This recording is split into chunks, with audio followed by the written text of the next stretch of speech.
आप लोकतंत्र के एक पावन मंदिर में बैठे हैं और बैठे ही नहीं, बोले भी हैं, और बोले ही नहीं, कुछ पुरस्कार भी ग्रहण किया है। ये आप सबके लिए गौरव की बात है।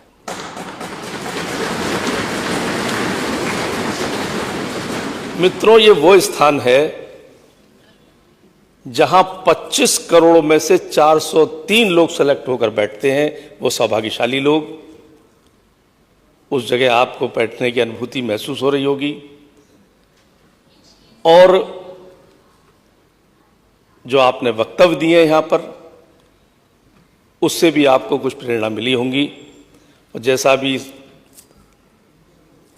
भाई साहब ने बताया कि पहले दिन कुछ सोचा रहे थे, दूसरे दिन कॉन्फिडेंस में आए।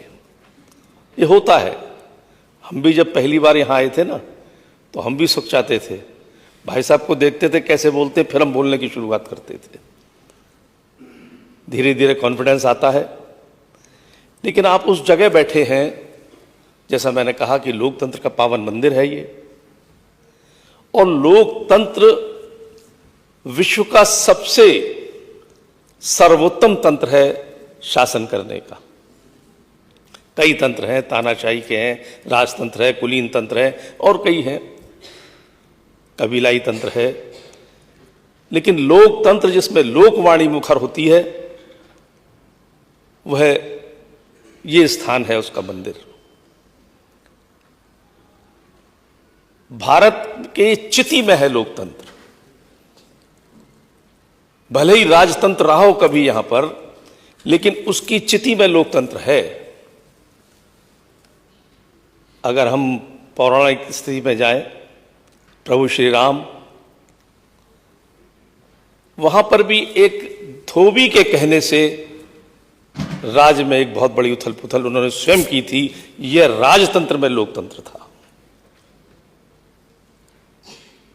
अब विडंबना है, कई जगह लोकतंत्र में राजतंत्र शामिल होता जा रहा है, लेकिन अभी इस देश की चिति में लोकतंत्र है।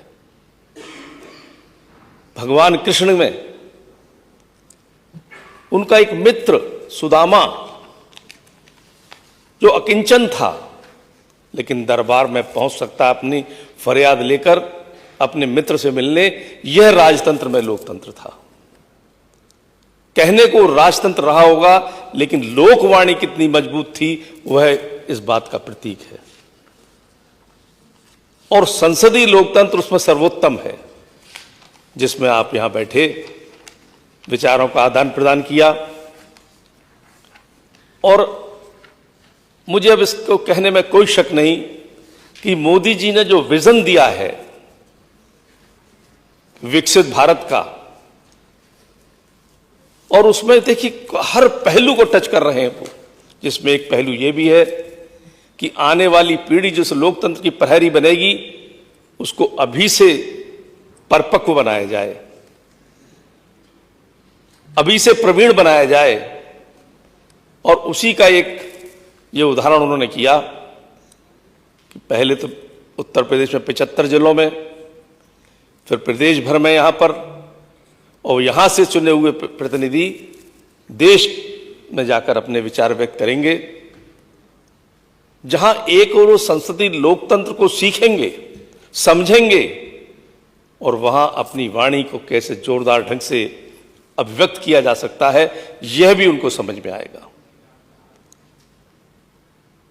इसमें आप सब लोगों ने भाग लिया है बहुत तन्मयता से, क्योंकि आप आने वाली पीढ़ी है, आने वाली नस्ल है, आने वाला देश आपके कंधों पर टिका हुआ है। सामाजिक दायित्व, आर्थिक दायित्व, राजनीतिक दायित्व, ये सब आने वाली पीढ़ी के कंधों पे आने वाले हैं। और मेरे नेता मोदी जी एक विजनरी नेता है। वो आने वाला भारत कैसे हो, कैसा हो, उसकी युवा शक्ति परिपक्व होकर कैसी बने, इस सब के लिए हर पहलू पर वो काम कर रहे हैं। जब वो कहते हैं कि 2047 में विकसित भारत का निर्माण करना है, ये सब आप जानते हैं कि जब मोदी जी ने शासन संभाला था तो भारत विकासशील देशों में निचले पायदान पे था। आज उनके शासनकाल में 11-12 साल के में छलांग लगाई है, 13वीं अर्थव्यवस्था से 5वीं अर्थव्यवस्था पर पहुंच गया है। यानी हम उस देश को पीछे छोड़ चुके हैं जिसने कभी हम पे हुकूमत की थी। ब्रिटेन हमसे पीछे हो गया है और वो इस पर तसल्ली नहीं है उनको। कैसे धीरे धीरे विकसित हो, विकसित देश बने, विकसित राष्ट्रों में भारत का नाम हो, इस दृष्टि से उन्होंने एक विजन दिया है पूरे देश को। विकसित भारत 2047 और सर्वांगीण विकास हो देश का, यानी समुद्र के तल से लेकर आसमान अंतरिक्ष के ऊंचाइयों तक, जैसा अभी एक वक्ता ने जिक्र किया, चंद्रयान तक, मंगलयान तक हमने ऊंचाइयां हासिल की हैं, तो सागर के तल पर जाकर गहराइयां भी हासिल की हैं। सर्वांगीण विकास हो, उसमें एक विकास ये भी है जो आप लोगों के अंदर विकसित किया जा रहा है। लोकतंत्र के प्रति जागरूकता, जिम्मेदारी, उसमें अभिव्यक्ति की प्रवीणता और लोकतंत्र के प्रति प्रतिबद्धता। तो ये आप सब लोग इस राह पे आगे बढ़े हैं जहां मेरे नेता विकसित भारत की कल्पना करते हैं तो आप सबके कंधों पर रखकर करते कि आप सब उनके सामने हैं कि देश का भविष्य ऐसा है।